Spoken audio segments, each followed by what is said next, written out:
Amigos, bienvenidos al programa Leer es un placer, el programa que emitimos a través de nuestras antenas, que también pueden ver ustedes a través del canal 133 de la televisión, de R Televisión, y que lógicamente lo hacemos aquí, en esta magnífica instalación de la Biblioteca Nos, en la ciudad de Orense, la antigua biblioteca que estaba en la calle del Concello, Concejo. ¿Qué les parece a ustedes si empezamos conociendo exactamente qué quieren ustedes, los libros más vendidos o las novedades? Pues que lo elija Eva.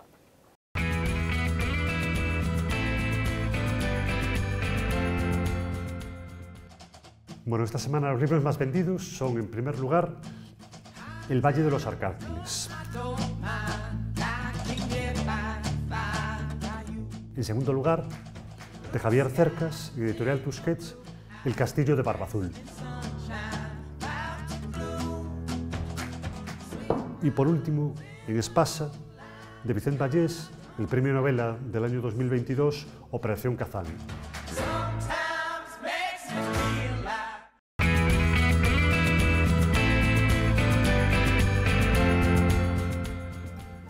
Leer es un placer hoy, también se viste de lujo, porque viene una persona, primero viene una dama, yo cuando viene dama siempre dedico al día el carácter de lujo, porque soy un caballero español antiguo, y luego cuando es una persona inteligente, amable, eficaz, en fin, popular, pues con más motivo. Ya saben ustedes de quién hablo. María Antonia, buenas tardes. Hola, buenas tardes. Feliz momento, María Antonia Rilo, yo la llamo María Antonia porque es amiga mía. ¿De qué vamos a hablar? ¿Qué te parece? Pues muchas gracias por ese recibimiento, la verdad es que da gusto venir aquí. Tienes que llamarme más veces porque vamos, en todos estos recibimientos, hombre, muy te bien. Tratamos bien siempre, vamos, a todo el mundo, además en esta biblioteca casualmente son todos muy amables, y yo soy uno más y lógicamente tengo que ser amable. Sé que tratas a todo el mundo muy bien, sé que todo el mundo viene muy contento aquí. Bueno, digo que da gusto, además venir aquí a hablar de libros, rodeado de libros, pues la verdad es que es un placer. Y me gustan estos cartelitos que están por ahí, dice, cando non saibas dónde ir, ven á biblioteca. O sea, leer dice que no es más rico el que más tiene, sino el que más libros posee. O sea, está muy bien, la verdad es que el ambiente muy bien. Pues yo hoy, aprovechando tu amabilidad que me invitas al programa, también quiero felicitarte porque que exista, y a Telemiño, porque que exista un programa que se llama Leer es un placer, pues me parece muy positivo, por cuanto la lectura es fundamental. Acabamos de pasar hace unos días el Día del Libro y por eso me parece una gran iniciativa que este programa lleve ya años en antena. Realmente yo creo que leer es maravilloso, nos transporta a otros lugares, nos hace vivir vidas que no son las nuestras, es decir, es el conocimiento de un mundo que de otra manera, si no leyéramos, pues no conoceríamos. El otro día en una tertulia, el Día del Libro precisamente, dos tertulianos pues muy simpáticos estaban hablando de que en el transporte público que la gente lleva libros y ellos pues se imaginaban, según el título que leían, pues sacaban un poco un esquema de cómo era esa persona, incluso me hizo gracia porque qué podía votar, pensaban en esa idea, ¿no? Y luego les molestaba las personas, que yo creo que ya no existen, pero que forraban los libros, porque eso les hacía que no pudieran saber la lectura que estaban leyendo. Y entonces, bueno, yo hice aquí unas notitas para no olvidarme. Yo el libro que el último que estuve leyendo es La forja de una rebelde, de Lorenzo Silva. Yo soy muy lectora, leo mucho todas las novelas que va sacando Lorenzo Silva. Tiene una serie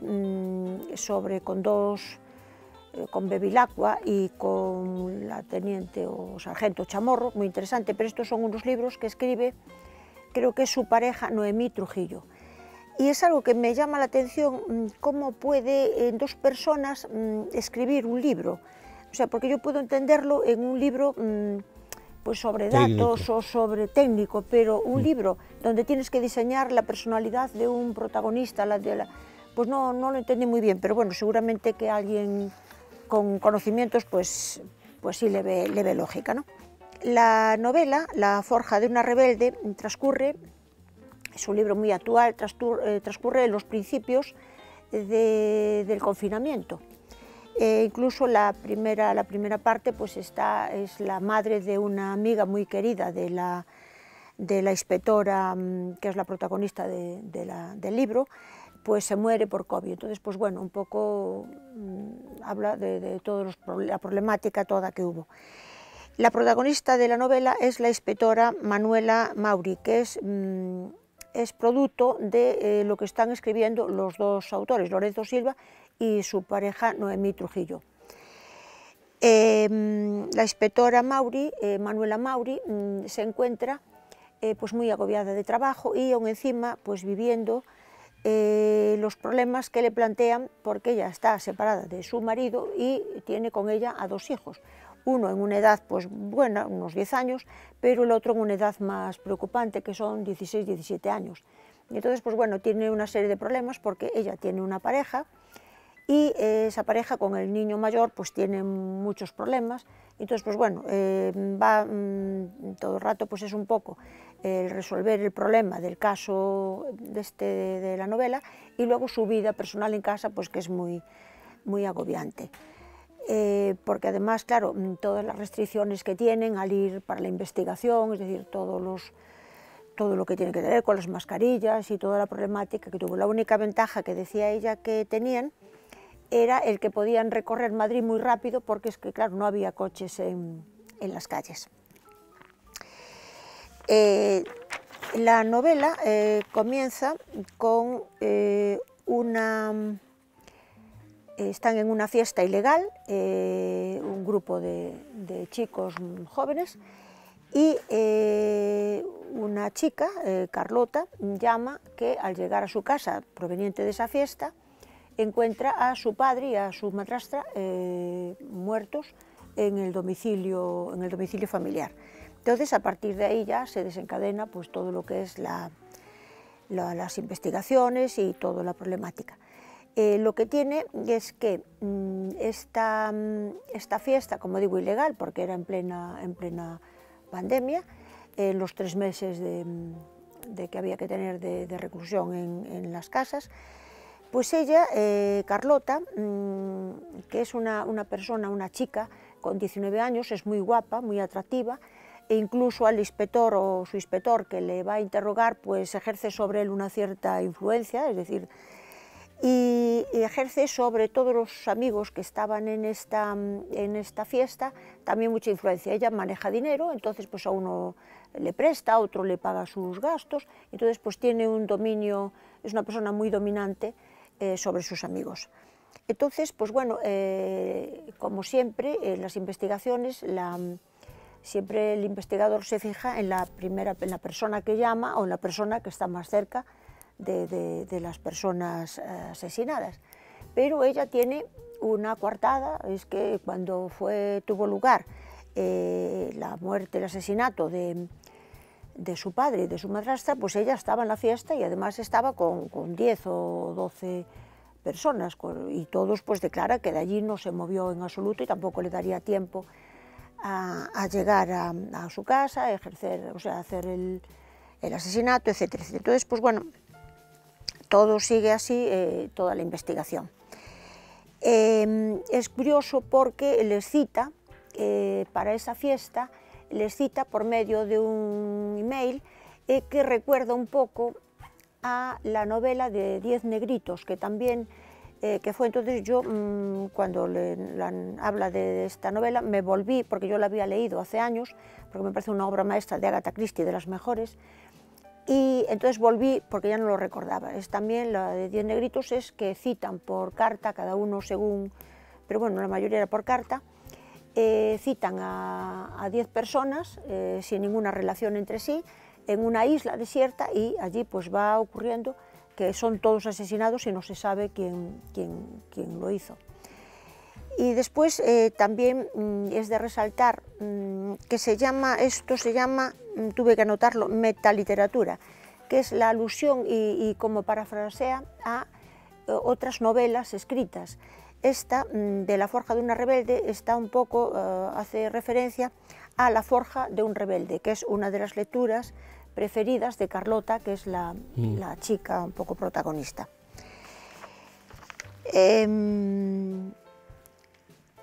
Bueno, el crimen ocurre en Alcalá de Henares. Esta chica, como digo, es muy manipuladora. Incluso hay un momento en que cuando sus padres pues, están allí, su padre y su madrastra están allí muertos, ella llama a su madre biológica, su madre, y para decirle si puede ir para su casa, porque ocurrió lo que ocurrió, pues la madre le dice que no, bajo ningún concepto la quiere en su casa, es decir, que tiene una relación muy difícil con su familia.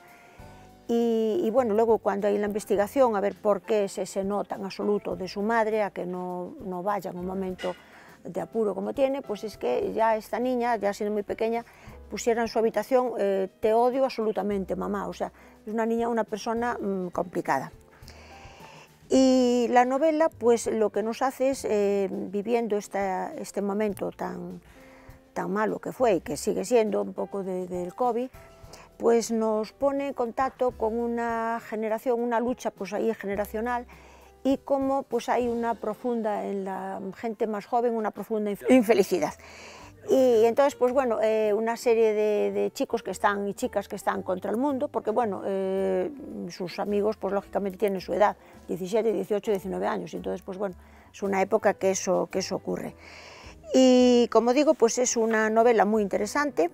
A mí me gustó mucho, todo lo de Lorenzo Silva me gusta, yo leo todas lo que va sacando, sus novelas, y esta pues me llamó la atención porque es escrito, como digo, con Noemí Trujillo.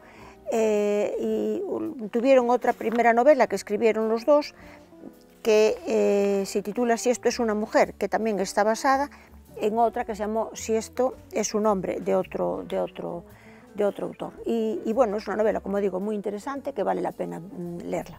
Muy bien, pues han visto ustedes que no hace falta ni preguntarla, ella cuenta su versión y siempre es interesante saber lo que dice y piensa María Antonia, porque es una mujer inteligente, y a las mujeres inteligentes hay que temerlas mucho y hacerlas caso, porque si no va a estar uno perdido. Pues gracias por haber venido. Espero visitarte pronto dentro de otro día y a ver si nos vemos en algún lugar y que no sea de La Mancha. Exacto. Aquí a comer en algún sitio. Exacto. Pues seguimos con el programa.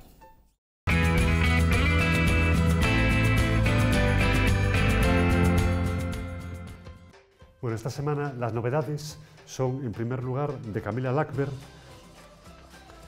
La Inventalista, publicado esta vez en Editorial Planeta. En un parque de atracciones a las afueras de Estocolmo aparece el cuerpo de una joven asesinada de forma macabra, atravesada con múltiples escapadas dentro de una caja.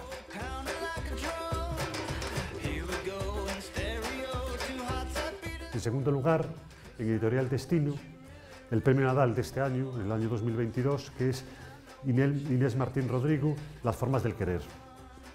Un libro cautivador, sin moralina ni falsa nostalgia, en el que el pasado de España se vuelve presente y que explora las distintas formas del querer a partir de los recuerdos de una familia a lo largo de toda una vida.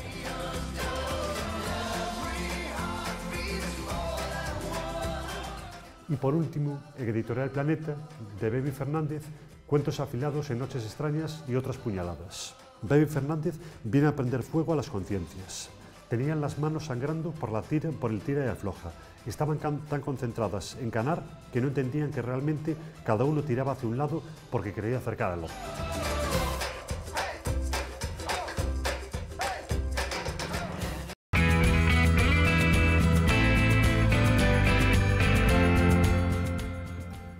En leer es un placer, tengo el placer de anunciarles a ustedes la presencia de un doble doctor.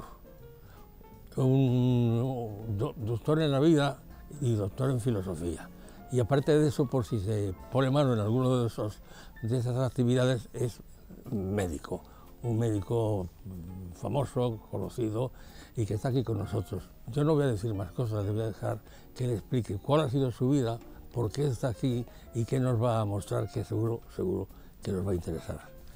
Don Álvaro, no quiero equivocarme de nombre, bienvenido al programa. Muchísimas gracias, Enrique. Caray, así da gusto que le presenten a uno, pero bueno, me parece excelso la manera de pulir y de lucir el currículum. Que no me exagero. Bueno, pues muchísimas gracias. Aquí hay unos libros sí, que tienen el aspecto de ser pues, unos libros muy importantes, muy interesantes, del que vas a hablar tú cuando te parezca oportuno. Sí. Porque ¿por dónde empezamos? Perfectamente. Vale, vamos a empezar por presentarme un poquito. No soy tan famoso, ni mucho menos. Soy un médico de la provincia de Orense de 44 años de edad, ejerzo en Celanova desde hace 15 años. Es cierto que me pude doctorar el año pasado en la Universidad de Santiago de Compostela en la materia de filosofía, aunque hoy por hoy el título de doctor es doctor por, ¿no? Doctor por la universidad, en este caso de Santiago de Compostela, insisto, y es cierto que bueno, tuve cierta repercusión mediática, quizá puede ser exagerada, porque formábamos un equipo los que coordinamos los centros residenciales integrados, las residencias integradas de Baños de Molgas y de Piñor, dedicados para bueno, pacientes que presentaban el COVID, el virus del SARS-CoV-2, y venían en origen de las residencias sociocomunitarias de diversos puntos de la provincia, ¿no?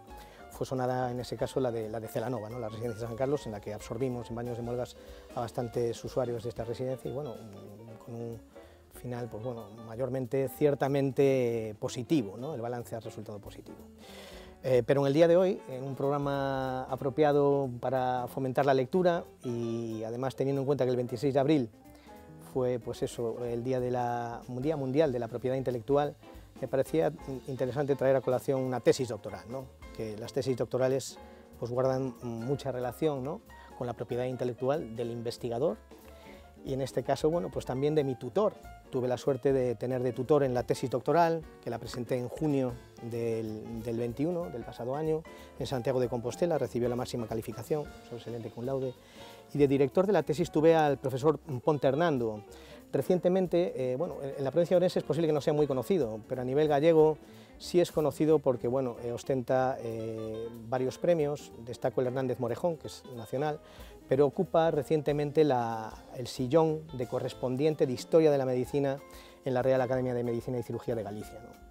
Amablemente y con mucha paciencia, pues me dirigió el trabajo, un trabajo que, si bien es cierto que no fue complicado de redactar, porque se redactó en los 2 últimos años, sí es cierto que tiene mucho trabajo de fondo, de preparación y de acopio de fuentes primarias y de lo que se llama literatura gris, ¿no? Esa literatura que no es fácil encontrar en bases de datos abiertas, sino que hay que recurrir a determinados archivos, o en este caso, pues bueno, tuve mucha suerte también, porque realmente la figura que abordo en la tesis es la figura de mi abuelo, ¿no? Una persona que nació en Entrimo en 1912, una persona de la quinta perfectamente de Laín Entralgo, que nació pues eso, en 1908, o un poquito posterior a Delibes. ¿Por qué cito a Delibes? Delibes es nacido en el año 20, era un poquito menor que mi abuelo, pero en la tesis doctoral, concretamente, que lleva el título del Pensamiento Científico Humanístico, del profesor doctor Luis de Castro, hay relación con estas dos personas, principalmente, bueno, Laín Entralgo como compañero médico, porque era médico mi abuelo principalmente, aunque también fue licenciado en Filosofía y Letras, y él era doctor en Medicina, pero es decir, coincidieron en congresos de Historia de la Medicina, coincidieron bueno, Laín Entralgo fue catedrático de Historia de la Medicina, mi abuelo no fue catedrático, pero fue profesor numerario en Valladolid, en la Facultad de Valladolid, y encargado de Historia de la Medicina. Eso los vinculaba, aparte de la correspondencia, ¿no?, que ellos pudieron mantener a lo largo de años.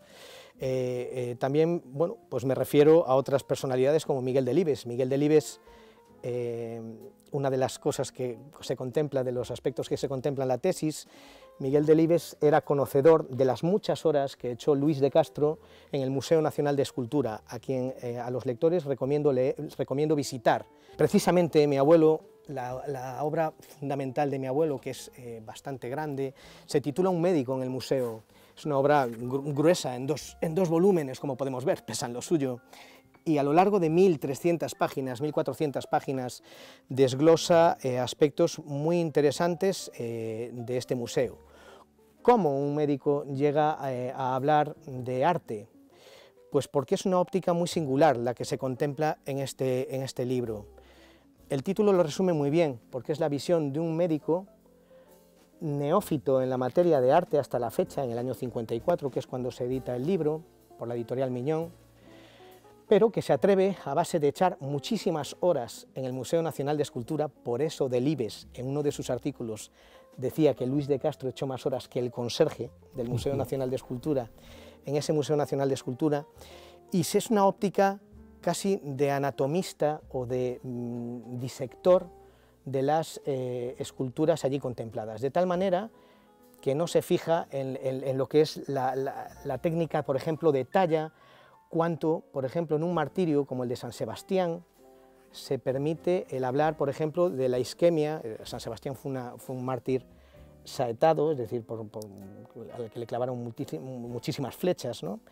Y cómo traduce lo que es la isquemia, la falta de riego en los miembros, en las extremidades, contempladas en cada escultura, ¿no? En este caso es un San Sebastián, pero podríamos hablar, por ejemplo, de la escultura de la Beata Mariana de Jesús, que está también contemplada aquí, que se trata de una escultura post-mortem. Una vez fallece la mercedaria, le vacían con escayola la faz a esta mercedaria y la utilizan para hacer el busto, lo que da una facies que Hipócrates, que es un médico relevante griego, ¿no?, de hace muchos siglos, definía la facies hipocrática, es decir, la facies del muerto. El del juramento, ¿no? El del juramento hipocrático, efectivamente, y bueno, pues efectivamente las órbitas se profundizan, el globo ocular pierde tensión, y en el rostro de este busto se ve efectivamente que el rostro contemplado allí es un rostro atípico, no tiene la tensión muscular o las características de una persona viva. Diferencias entre la escultura románica y el barroco la aborda también mi abuelo. Este libro, ya digo, se editaron, bueno, voy a continuar hablando un poquito más de un médico en el museo, porque se editaron solo 500 ejemplares en España. Fue costosísimo, tan costoso como que viene reflejado en la tesis doctoral, que costó 180.000 pesetas del año 54, es un piso y pico, si lo llevamos al valor actual. ¿De millones ahora? Sí. ¿Por qué principalmente? Porque las 600 imágenes que en él se contemplan se plasmaban en planchas de plomo, y esto era carísimo. Para reproducir hoy por hoy, pues editar un libro a color o un libro de arte, como puede editar, por ejemplo, Taschen, que es una marca, es una editorial muy conocida en libros de arte, son libros caros, pero no reflejan tanto el gasto y el empleo del plomo que de aquellas se hacía para plasmar las imágenes. Eso en este libro, que ya digo, está registrado, se puede consultar en la biblioteca, por ejemplo, de Santiago, de la Universidad de Santiago, pero son contados ejemplares. En la biblioteca de Entrimo me consta que también hay algún ejemplar, y desconozco si en la Diputación también cuentan con un ejemplar de este libro. No es un libro, ya digo, de historia del arte típico, es atípico, y lo que lo hace atípico, además de ser prologado por Gregorio Marañón y epilogado por Francisco de Cosío, es que es un ensayo que mezcla arte y ciencia. Esto ahora igual es bastante común en el siglo XXI, pero en el año 54 pues no era tan común. Hombre, además son dos personajes que eran primeras espadas, sí, seguro. Bebían de la edad de plata, ¿no?, que se llama del pensamiento y del humanismo científico de España, ¿no?, después de la edad de oro. Un año antes edita este libro por medio del Ateneo de Valladolid, en el que desvela el enigma de Berruguete, la danza y la escultura. Ese es el título. ¿Por qué hay un enigma en Berruguete, en un escultor? Porque Berruguete es un escultor que es es uno de los principales estandartes del manierismo, de la escultura manierista. La escultura manierista, frente a la románica rígida, la manierista da sensación de movimiento. Ese movimiento no bastaba solo verlo, sino que la teoría de mi abuelo, que es lo que hace un libro aquí bastante singular, es que las figuras de Berruguete, aunque fueran profetas o fueran santos, bailaban flamenco. Esto contó con el nihil obstat de la censura de la Iglesia, y no les pareció mal. Les pareció como poco chocante, pero no les pareció mal que, por ejemplo, pues un profeta, o en el retablo de San Benito de Valladolid, pues se arrancara por seguirillas, o se arrancara por por bulerías, o pues aquí tenemos un ejemplo de un profeta con un esquema en tinta china que da sensación de movimiento. Este libro fue controvertido, se editó, hubo también muy poquitos ejemplares, y causó cierta sensación por esa visión un poco distinta de lo que es la escultura. Lo que estaba descubriendo a su manera Luis de Castro es ese movimiento manierista en las esculturas de Alonso Berruguete. Ha sido un placer hablar de tu Muchísimas gracias. padre, de tu abuelo. Sí, de mi padre daba para hablar en otro programa, que era Leopoldo. Fue un psiquiatra ciertamente bueno, dentro de curioso. unos días o de unas semanas o dentro de este año, si quieres, con mucho gusto. Muchísimas gracias, Enrique. Y hablamos, porque es un placer hablar con la gente que sabe y que tiene cosas que contar. Así que muchas gracias. Gracias por haber venido y seguimos con el final del programa.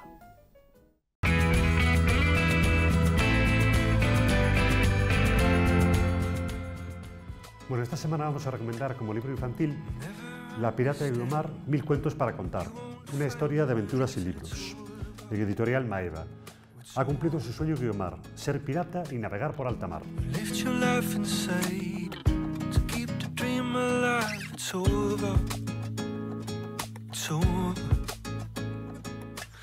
Llegamos al final del programa.